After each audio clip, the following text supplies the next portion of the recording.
ابھی آپ کو بتائیں کہ اسلامی کمیشن برائے اسپین کے صدر اور تاتان کے نواحی علاقے میں واقع مسجد کے امام ریئے تاتری پیر کو میڈرڈ میں 72 سال کی عمر میں انتقال کر گئے۔ وہ کرونا وائرس کا شکار ہوئے تھے۔ ان کے انتقال کی خبر کی تصدیق خاندان کے قریبی ذرائع نے کی ہے۔ مزید احوال جانتے ہیں قمرفاروق سے۔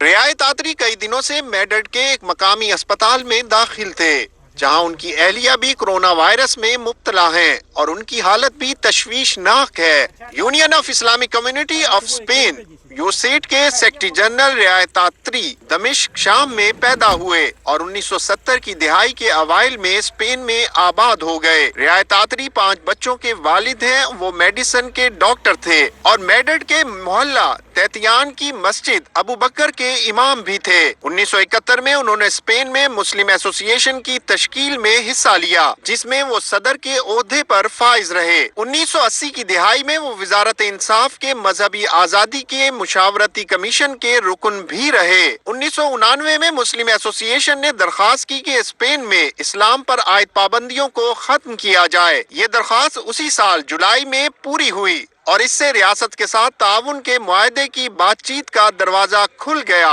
اسلامی کمیشن آف اسپین کے سربراہ کی حیثیت سے ریئے تاتری نے معاہدہ کیا کہ جس کے مطابق اسپین میں مسلمانوں کے لیے جانوروں کو ذبح اسلامی قوانین کے مطابق کیا جائے گا، جبکہ مسلمانوں کے لیے کھانے پینے کی چیزیں جو دوسرے ممالک سے منگوائی جاتی ہیں ان پر حلال کا اسٹیکر بھی موجود ہونا چاہیے۔ اسپین میں جب کوئی مسلمان وفات پا جاتا ہے تو اس کی آخری رسومات اسلامی تعلیمات کے مطابق سر انجام دی جائیں۔ ڈاکٹر ریئے تاتری کو 7 نومبر 1997 کو سول میرٹ ایوارڈ بھی دیا گیا۔ حکومت اسپین نے اسلامک کمیشن آف اسپین کے صدر ریئے تاتری کی وفات پر گہرے افسوس کا اظہار کیا ہے اور مسلم کمیونٹی کے ساتھ تعزیت بھی کی ہے۔ اس موقع پر اسپینش حکام کا کہنا تھا کہ ڈاکٹر ریئے تاتری نے اسپین میں بین المذاہب ہم آہنگی کے فروغ میں اہم کردار ادا کیا۔